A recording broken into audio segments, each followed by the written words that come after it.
আমার কথাগুলো আজকে মনোযোগ দিয়ে শুনে যান, জীবনে কাজে লাগতে পারে। বাড়ির পাশে মসজিদ, কিন্তু ভাই আমরা নামাজ পড়ার সময় পাই না। আজান দিলে আমরা ইগনোর করি।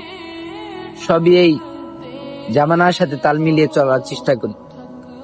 হাতে ফোন থাকলে আর কিছুই প্রয়োজন পড়ে না। আজান দিলে নামাজ আল্লাহকে বলে যাই, কিন্তু এই নামাজই তো আপনার জান্নাতের আসল চাবিকাঠি।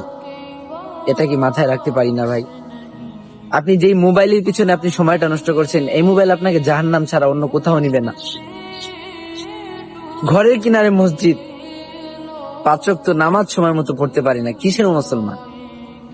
কিসের মুসলমান হয়েছি বলেন? 5 ওয়াক্ত নামাজ ছাড়া আপনি জান্নাতে যেতে পারবেন না ভাই। ওই আল্লাহর কাছে মাপ চান, এখনো সময় আছে। আল্লাহর পথে ফিরে আসুন। নামাজ ছাড়া ভাই কোনো উপায় নেই, কোনো উপায় নেই, কোনো উপায় নেই।